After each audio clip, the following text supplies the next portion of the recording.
안녕하세요. 오늘 할 건요. 이게 지난번에 제가 설명을 들을 때 너무 막 속사포로 얘기를 해서 사실은 제가 이거를 다시 한번 쭉 살펴보면서 느낀 건데 이거를 어, 바로 다 받아들이기가 아마 어려우셨을 거라고 생각합니다. 그래서 일단 좀 그때 했던 거에 대해서 보충 설명을 어느 정도 하고 나머지 부분에 대해서는 어, 좀 쪼개서 설명을 한번 해볼까 생각을 하는데요. 우선은 그 지금 제가 여기다 주석으로 달아놓은 거가 잘 보이시는지 모르겠는데, 아, 그 데이터베이스를 다루는 파트 같은 경우에는 이거는 금요일 날 점심시간 때 제가 따로 한번 설명을 드리겠습니다. 이거는 한번 시간을 잡고 얘기를 해야 될 정도로 좀 해야 될 것들이 많고 이해해야 될 것들도 많고 알아야 될 것들도 많기 때문에 그래서 이 부분에 대한 건 일단 간략하게만 짚고 넘어가고 그 다음으로 기본적으로 지금 이 플라스크에서 어떤 식으로 입력을 받고 출력을 뱉어내는지에 대해서 다시 한번 간략하게 설명을 한번 해볼 생각이에요. 우선은 지금 일단 제가 만들어 놓은 이 프로젝트를 실행을 시키면 이런 식으로 그 로컬 서버가 하나 뜹니다. 그래서 얘를 클릭하면은 이런 식으로 지금 그 테이블이 하나 뜨게 되고 요 밑에다가 이제 입력하는 값을 집어넣고 제출이라고 된 이 버튼을 누르게 되면 여기 밑에 그 한 칸이 더 추가돼서 보여지는 걸 알 수가 있는데요. 뭐 한번 해보죠. 네, 뭐 이런 기능을 일단 하게 됩니다. 얘가 지금 어떤 식으로 동작을 하는지에 대해서 한번 간략하게 살펴보고 이번 시간은 넘어갈 생각입니다. 그 지금 이쪽 부분 같은 경우에는 아까도 얘기했지만 데이터베이스를 다루는 부분이기 때문에 다음 시간에 자세하게 말씀을 드릴 거고요. 우선은 그 이 두 가지에 대해서 조금 상세하게 한번 얘기를 해보고자 합니다. 이거는 사실 이 앱점 라우트 같은 경우에는 워낙에 여러 번 설명을 드려서 이제는 어느 정도 잘 아실 거라고 생각이 드는데요. 이 디폴트 URL로 설정된 거 있잖아요. 예를 들어서 HTTP 한 다음에 다음.net 같은 경우에가 이게 지금 디폴트로 정해진 URL인데 지금 그 제가 돌렸던 이 프로젝트 같은 경우에는 디폴트 URL이 지금 이 파란색으로 표시된 이 부분이 이 디폴트 URL입니다. 그래서 이 디폴트 URL 같은를 이제 클릭하게 되면은 지금 그 앱.라우트에서 이 슬래시에 해당하는 게 디폴트 URL이기 때문에 지금 이 그 앱.라우트 밑에 있는 이 함수가 동작을 하게 되는 건데요. 이 함수 같은 경우에 사실 아주 간단하죠. 그 지금 이 렌더 템플릿 같은 경우에는 지금 이 플라스크 라이브러리 안에 들어있는 앤데요. 그냥 말 그대로 이 템플릿을 렌더링 해주는 역할을 합니다. 템플릿 렌더링이라는 게 어떤 거냐면 그냥 HTML 파일을 그 요 URL을 호출했을 때그 리스폰스로 보내준다 뭐 이런 뜻을 갖고 있습니다. 이 index.html 같은 경우에는 요 지금 오른쪽에 있는 요 파일인데요. 그 지금 첫 번째 파라미터로 이 HTML 파일이 들어간 거고 두 번째 파라미터로 지금 t1이라는 그 어떤 값에다가 지금 이 t1 클래스에서 생성된 어떤 값들을 집어넣어서 보내주겠다 이런 뜻을 갖고 있는데요. 요거는 데이터베이스 부분이라서 자세한 거는 다음 시간 설명을 드릴 거고 일단 이게 뭐냐면 t1.query.all 하면은 그러면 그 지금 이 데이터베이스에서 갖고 있는 모든 값들을 다 긁어오겠다 이런 뜻이거든요. 그래서 보면은 지금 이 C라는 애 같은 경우에는 이 데이터베이스의 그 뭐라고 해야 되지? 그 프라이머리 키라고 해서 고유값입니다. 고유값. 그러니까 식별자라고 보면 돼요. 식별자. 어떤 자료들이 보면 똑같이 생긴 애들도 있는데 그 똑같이 생긴 애들도 고유한 식별자가 있어서 다른 걸로 이제 분류할 수 있는 기준으로 삼을 수가 있거든요. 그래서 지금 여기서 나온 이 C 같은 경우가 식별자가 되는 거고 A랑 B 같은 경우에는 아까 전에 지금 열어놨던 요 페이지에서 지금 이 첫 번째로 입력하는 게 A고 두 번째로 입력하는 게 B가 됩니다. 그러면 식별자는 언제 입력하냐 이렇게 질문을 하실 수도 있는데, 이 식별자로 쓰이는 요 숫자 얘네들 같은 경우에는 자동으로 증가된 값을 입력하게 됩니다. 그래서 중복되는 값이 존재하지 않고요. 그래서 이 식별자를 프라이머리 키라고 부르는 이유가 그런 것에도 있습니다. 어쨌거나 뭐 그런 식으로 동작을 하게 되고요. 그래서 지금 이 t1이라는 값에다가 이 t1.query.all이라는 거에 대한 결과물을 집어넣어 가지고 요 그 index.html 안에다가 집어넣겠다, 그런 뜻을 지금 갖고 있는 거고요. 그러면 지금 이 index.html 같은 경우가 요 화면에서 보는, 지금 저희가 보고 있는 요 화면을 얘가 그려주고 있는 건데요. 지금 그 포문 같은 경우가 파이썬에서 쓰던 게 기억나시는지 잘 모르겠는데, 이 그 파이썬에서는 진자라는 템플릿 엔진을 사용합니다. 템플릿 엔진이 뭐냐면 그 서버에서 이렇게 이런 그 HTML 파일에다가 데이터를 이렇게 보내주는데, 그 데이터를 이 HTML에다 뿌려주는 그런 역할을 하는 애가 이제 템플릿 엔진이라고 하는 건데요. 근데 이 템플릿 엔진인 진자가 진자에서 내려주는 그 데이터들을 사용하기 위한 문법들은 뭐 이런 식으로 동작을 하게 되어 있습니다. 폼은 사용할 때 이런 식으로 위에다가 이제 뭐야 이거 중괄호 한 다음에 퍼센트하고 마이너스 한 다음에 그 포문을 이렇게 쓰고, 그 다음에 마지막으로 포문이 끝나는 지점에다가 또 이런 식으로 end4라고 해서 입력해 주게 되면은, 지금 여기서부터 여기까지 지정된 범위가 있는데 이 범위 내에서 포문이 동작하게 되는 거고요. 그 다음에 지금 t1이라고 된 값이 있잖아요. 얘는 지금 그 리스트 형태의 값을 갖고 있는데요. 여기서 지금 t1.query.all 하면은 여기에 지금 이 t1에 들어가는 값들은 리스트 형태가 됩니다.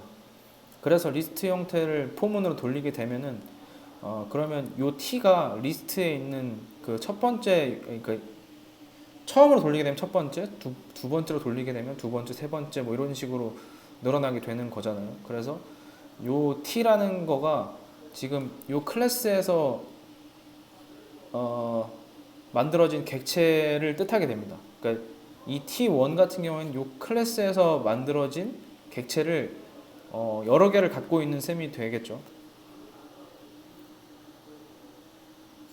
지금 보시는 것처럼 얘 같은 경우에는 이 한 줄이 지금 요 t1으로 이 t1 클래스로 만들어진 객체가 갖고 있는 값이라고 보면 되거든요. 요 한 줄이. 근데 지금 이게 8줄 있잖아요. 그러니까 지금 요 그 t1으로 만들어진 객체가 8개가 있고, 그 8개를 지금 다시 이 t1이라는 이름으로 집어넣은 건데, 약간 헷갈리니까 이거를 그냥 t2라고 바꿀게요. t2라고 바꾸면 여기도 t2라고 바꿔야겠죠. 이런 식으로 놓고 다시 동작을 시켜보겠습니다. 그러면 뭐 그냥 이 값만 바꿨기 때문에 동작하는 건 똑같고요. 그래서 지금 이 t2 리스트 안에서 이 t라는 값에다가 계속 이제 그 객체를 집어넣어가지고 지금 이 t 뒤에다가 이 t가 갖고 있는 t라는 객체가 갖고 있는 값을 이렇게 뿌려주는 형태가 되는 건데요. 여기 지금 순서대로 C, A, B 이렇게 되어 있는데, C 같은 경우에는 아까 제가 말씀드렸던 그 식별자인 프라이머리 키거든요. 그래서 지금 여기는 이제 숫자가 이렇게 들어가 있는 모습이고, 그 다음에 이제 A, 그 다음에 B 이런 값이 지금 들어가 있는 형태입니다. 이것도 지금 그 진자 템플릿 엔진이 갖고 있는 문법인데요. 그 이제 여기서 지금 받아온 요 포문 안에서 그 t라는 객체의 값을 갖고 오기 위해서는 이렇게 중괄호를 2개 치고 그 사이에다가 값을 집어넣어야지 동작하게 되는 겁니다. 지금 제가 그 설명하는 거를 전부 다 알아듣기는 사실 어려우실 것 같긴 한데, 일단은 이런 맥락이라는 것 정도만 알고 계시면 될 것 같아요. 그러니까 이 렌더 템플릿이라는 거는 그 이 템플릿 이런 HTML 파일에다가 요 그 t2라는 값이 아니 t2라는 값이 갖고 있는 아니지 뭐라고 했지 t2라는 변수가 갖고 있는 값을 여기다 사용할 수 있게 해준다 뭐 그런 거라고 보시면 될 것 같아요. 여기까지가 지금 일단 요 헬로 월드 그러니까 그 디폴트 URL일 경우에 이 헬로 월드라는 함수가 실행되는데 이 헬로 월드가 실행될 때 어떤 결과를 갖고 오는지를 보여준 형태인 거고요. 그리고 이제 그 밑에 있는 애들을 좀 설명을 드리려고 하는데 일단 제가 이제 주석을 달아놓은 것처럼 예를 들어서 지금 이게 디폴트 URL이 다음.net일 경우에는 다음.net 한 다음에 슬래시 치고 input이라는 그 URL 뒤에 붙었을 경우에는 요 app.route가 감지를 해서 동작을 하게 되는데 근데 지금 보면은 아까 맨 처음에 썼던 거랑 다르게 여기는 메소드라는 게 붙어 있습니다. 그 메소드는 뭐냐면 HTTP의 프로토콜이 통신하는 방식이 여러 가지가 있는데 일단 대표적으로 알아두셔야 될 게 이제 포스트랑 get이 있습니다. 만약에 이 메소드를 생략하게 된 경우에는 일단 무조건 디폴트가 get으로 들어가 있게 되는 거고요. 근데 이제 지금 메소드를 포스트라고 해놨잖아요. 그럴 경우에는 이제 이 메소드가 포스트로 들어올 경우에만 지금 그 요 밑에 있는 이 인풋이라는 함수를 실행시키겠다 이런 뜻을 갖고 있습니다. 그러면 도대체 뭐 포스트로 어떻게 요청을 받아서 처리를 하는지에 대해서 궁금하실 수도 있잖아요. 지금 보면 이 오른쪽에 이 폼이라고 되어 있는 요 얘네들 같은 경우에가 지금 그 포스트로 요청을 보내는 형식인데요. 보시면 여기 액션 옆에 인풋이라고 되어 있잖아요. 이건 뭐냐면 그 디폴트 URL 옆에다가 붙여서 들어갈 그 URL을 말합니다. 그러니까 지금 디폴트 URL에다가 인풋을 붙인 거에다 요청을 보내는데 여기 지금 메소드에 포스트라고 되어 있잖아요. 요청을 보내는 메소드는 포스트 형식으로 해서 보내겠다 이런 뜻이거든요. 근데 지금 보시면 저희가 input type text 한 다음에 여기에 지금 name에다가 a라고 적어놨잖아요. 그러니까 그 지금 제가 여기다가 보내는 이 리퀘스트로 보내는 폼 안에서 그 지금 요 a랑 b라는 이름을 가진 값을 보내겠다 그런 의미를 갖고 있는 겁니다. 지금 보면 여기 따로 value를 적지 않았는데 value를 적지 않은 이유는 뭐냐면 그 value는 여기다 직접 입력해서 보낼 수 있게 만들었기 때문에 여기다 따로 value를 적지 않은 건데요. 보통은 이렇게 폼 태그로 해서 안에 이제 값을 입력해서 보낼 경우에는 name하고 value로 이제 name이 키가 되고 value가 값이 돼가지고 매핑해서 이렇게 보내게 됩니다. 그래서 지금 이게 지금 A랑 B를 어떻게 값을 입력해서 이 서브밋 버튼을 누르게 되면은 인풋 타입을 서브밋을 하면 버튼이 하나 생성되는데 요 서브밋이 하는 역할은 서브밋 버튼을 눌렀을 때 그 지금 요 요청이 들어가게 돼 있는 형태이거든요. 그래서 지금 이 서브밋 버튼을 눌러서 A랑 B 값을 입력한 거를 전송하게 되면은 그러면 이제 이 URL 이 app.route에서 감지를 해서 요 input이라는 함수가 실행되게 되는 건데요. 우선은 제가 이걸 한번 다시 또 해볼게요. 여기서 테스트 1, 2, 3 이렇게 해서 제출을 누르게 되면 그러면 지금 제가 입력한 값들이 제대로 들어가서 지금 입력이 된 상태인데 지금 요 app.route에서 이거를 인식해서 그 다음에 이 input 함수가 실행되는 거잖아요. 근데 지금 보시면 제가 프린트에다가 request.form 한 다음에 괄호 열고 그 다음에 여기 a를 집어넣게 되는데 아까 제가 입력한 그 첫 번째 요 input 그러니까 요 빈칸에 제가 테스트라고 적었던 게 여기 있죠. 테스트라고 적은 게 여기 지금 나오게 되는데 그 지금 보시면 리퀘스트라는 거는 보면 얘도 플라스크 안에 들어있는 라이브러리인데요. 요 리퀘스트 .form 하게 되면은 리퀘스트로 날라온 게 사실 여러 가지 형태가 있는데 그 중에서 폼일 경우에 지금 어떤 값이 어떤 네임에 따라서 값을 갖고 있는지를 얘가 지금 찍어서 보여주는 그런 형태입니다.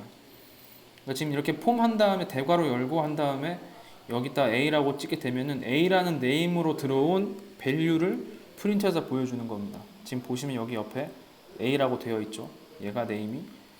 그러니까 지금 이게 플라스크에서 이 요청을 받게 되면은 지금 이게 되게 얘 같은 경우에는 파이썬에서 그 이제 키를 가지고 밸류를 뽑아올 때 이런 식으로 하잖아요. 그래서 그거라고 지금 인식을 하시면 될 것 같습니다. 그리고 지금 요 tt라는 그냥 변수를 제가 하나 만들어 가지고 요 지금 그 init이라고 되어 있는 요 생성자 함수를 보시면 아시겠지만 요 지금 a라고 들어온 name을 요 첫 번째 인자로 집어넣고 그 b라고 들어온 값을 요 두 번째 인자로 집어넣어 가지고 요 그 이 객체 이 객체를 지금 생성한 거를 tt에다가 저장을 해 놓는 거거든요. 그리고 여기는 또 사실 데이터베이스 관련된 부분이라서 상세하게 설명드리기는 좀 그렇지만 어쨌거나 말씀을 드릴게요. 이게 지금 DB가 만약에 연결이 한번 생성이 되게 되면은 연결 생성되는 지점이 뭐냐면 이 부분이거든요. 이 부분에서 지금 DB에 대한 커넥션이 생성이 돼요. DB랑 요 어플리케이션 서버에 대한 그 연결이 생성이 되거든요. 근데 연결을 이제 보면은 db.session이라고 해서 지금 보시면 여기 db라고 되어 있잖아요. 요 db가 지금 이 연결 이 어플리케이션이랑 db랑 연결된 정보를 갖고 있는 객체가 요 db인 거예요. 근데 이 db.session이라고 하게 되면은 그 연결된 정보를 가지고 오겠다. 뭐 일단 그렇게 이해를 하시면 될 것 같고요. 그러면 이제 이 연결된 정보에다가 .add 한 다음에 tt라는 걸 집어넣게 되면은 제가 집어넣은 지금 이 a라는 값과 b라는 값으로 생성된 객체가 여기 안에 들어가게 되는 겁니다. 그러면 이 커넥션 안에서 지금 그 요 tt라는 값이 들어가 있는 건데 근데 이 커넥션 안에 들어가 있는 거를 실제로 데이터베이스에 반영하려면 커밋이라는 걸 해야 돼요. 그래서 지금 여기에 커밋이라는 걸 넣는 거고요. 그리고 나서 지금 여기 리턴 한 다음에 리다이렉트 하고 여기 지금 인자를 두 개를 집어넣는데 이게 뭐냐면 첫 번째 인자는 리다이렉트는 무슨 뜻을 갖고 있냐면 지금 이쪽으로 들어온 요청에다 처리한 다음에 처리하고 나서 그 다음에 그 다른 요청으로 되돌려 보내줘라 이런 뜻을 갖고 있어요. 그래서 이게 지금 리다이렉트거든요. 그래서 얘 지금 그 이 디폴트 URL로 다시 요청을 넘겨라. 그래서 지금 제가 지금 리다이렉트 한 다음에 디폴트 URL 적었기 때문에 지금 다시 이쪽으로 넘어가게 돼가지고 그 제가 지금 여기서 입력한 내용들에 대해서 이 요청이 처리된 다음에 다시 디폴트 URL을 넘어가서 지금 이 화면이 나오게 되는 거고요. 이 302 같은 경우에는 그 HTTP 스테이터스 코드인데요. 이게 리다이렉트를 할 때 그 302라는 코드를 쓰게 됩니다. 그래서 지금 여기다 302라는 숫자를 붙여주게 된 거고요. 좀 되게 또 오늘도 사실 설명을 되게 장황하게 한 것 같은데 우선은 지금 요 두 가지에 대해서만 어느 정도 이해를 해주시면은 좋을 것 같아요. 나머지 데이터베이스에 관해서는 금요일 날 차차 설명드리도록 하겠습니다. 오늘은 여기까지 할게요.